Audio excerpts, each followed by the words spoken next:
Making an NPC quickly and doing it well is a combination of many things, and it comes down to their looks, what they sound like, and even how they are introduced. So let's talk about the tricks that I use to create an NPC quickly, on the fly, without having to flip through a million pages to figure out what is best for that NPC. Now, first of all, one of the key things I do with any NPC is to think about how I'm going to introduce them, because after all, first impressions are everything. How you introduce them to the group will give them a clear understanding of what to expect, or at least what you want them to expect. Now, what I mean by that is meeting an NPC in a bar that is a retired hero will give a different impression than meeting someone who rides up to challenge them in full battle armor on a barded horse. How you introduce this NPC sets expectations in the minds of your players. A bartender is a bartender. They're a commoner until they learn that that bartender is actually a retired legend. So how you introduce them can make or break their interest in engaging with that character. Is the NPC friendly and approachable, or do they come across as cold and distant? Are they clearly powerful? Are they covered in magical arcane abilities that's just emanating off of them? Or do they seem meek and unassuming? These are little cues that help shape not only the initial interaction, but also how the party is going to approach them in future encounters. But here's the trick. Subverting those initial expectations can make an NPC unforgettable. Because a grizzled warrior who appears to be a stereotypical tough guy but turns out to have a poetic soul can surprise and charm your players. And ducks. I like ducks. On the other side of that, a bubbly, friendly shopkeeper who then later grabs the old battle axe under the bar to help the party in a time of need can create a very cinematic moment. Think about the impression that you want to leave with this NPC, and then whether you want to confirm or challenge those expectations over time. Obviously, not every NPC will have a crazy moment like this. Some will just be bartenders or town criers or a counselor, but having a few NPCs in your back pocket to bring out at the right time might help you when you decide, oh, this is the bartender that I want to blow their minds with, or finally, this member of the council is the one that is also a werewolf. Now, the next thing I immediately think of when an NPC comes up is to think about their voice. Their voice will say so much about them. Think about it. We draw so many conclusions based on how someone talks. Voice and behavior are key once the NPC steps onto the stage. Their voice and behavior will reinforce or contrast with that first impression. So this haughty noble who sneers with every word sets a very different tone than a noble who speaks softly, choosing their words carefully. Similarly, a merchant who laughs loudly and slaps the players on the back is going to feel more engaging than one who monotones through their entire transaction. Think about the small, repeatable mannerisms that can bring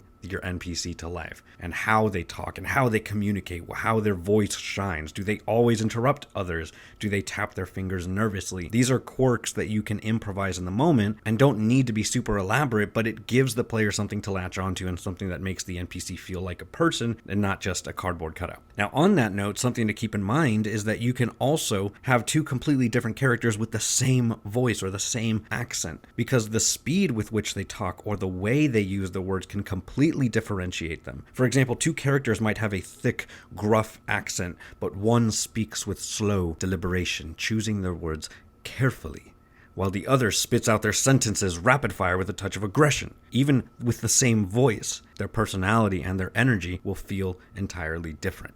Now, next, after I've sort of considered that, what I like to do is think about their appearance. Now, if I need something in a hurry or I'm just completely blanking, I lean on reality. Who would I run into in a real bar in a tavern? Who would I run into in a library? Or if I walked into my local government building, who would I find on the council seat, or, whatever your equivalent is? I use that as sort of the basis of what they look like. And if I can't think of anything off the top of my head, I just try to find one thing that is a distinguishing feature that makes them stand out. They're missing a hand and instead they have a gold one. They're missing an eye. They have a big limp. Their eyes are solid black. Whatever it is, this one thing can be enough to help your players latch onto them better. And if all else fails, something I like to do is just pick an actor that pops into my head that I would like to cast as them and just describe Jon Snow or Harry Potter or Ed Sheeran the Bard. Pulling from reality and giving them a little quirk is a really quick fix for a sudden brain fart. And if you're really in need of a descriptor or just need some inspiration, you can always turn to today's sponsor, Describe. What is Describe? Well, honestly, I thought a lot about how to describe Describe, pun intended, and it's the difference between reading about a stormy sea and actually feeling it, right? The chill as the thunder rolls and the waves crash, all perfectly timed with your story, all at your fingertips.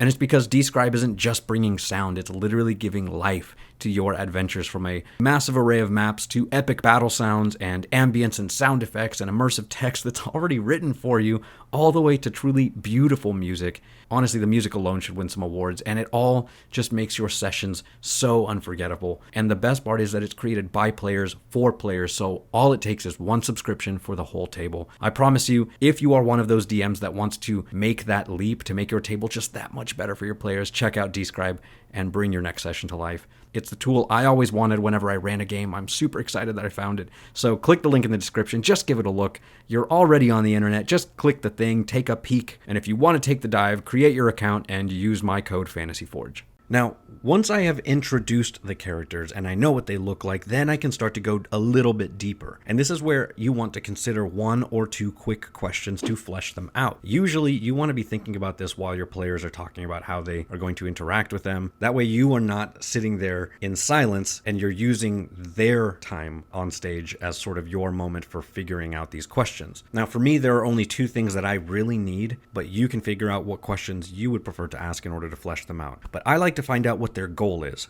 This NPC wants to own a bakery, or they want to find out who murdered their adventuring party, or they're trying to rebuild their old village. And then I find out what their one fear is, whether that's dragons, or it's authority, or wolves. Ravenous predators with fangs like daggers.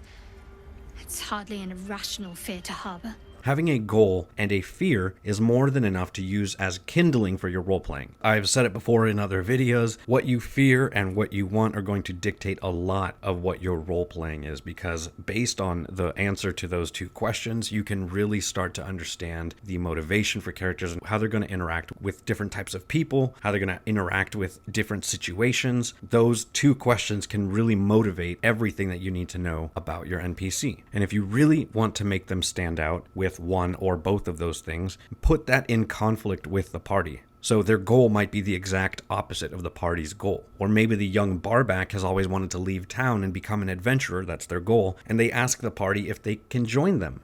And now you have this NPC sidekick that the players may or may not fall in love with. And if you need something for them to fear, well, they're actually terrified of the dragonborn in the party because of something that happened a long time ago. So you see how these 2 simple questions can really set the stage for the basis of your role-playing without having to think about it for longer than a minute or 2. And then once I have all of that, the very last thing I like to think about is their actual stat block. Well, why am I putting that last? Well, because realistically, you're probably never going to need it. NPCs are rarely going to be used in combat unless you're trying to get them killed. At least that's how I like to run my games. I'm always reminding them that the average person, the commoner in the world, has a stat of 10 across the board. Most people have less than 10 HP.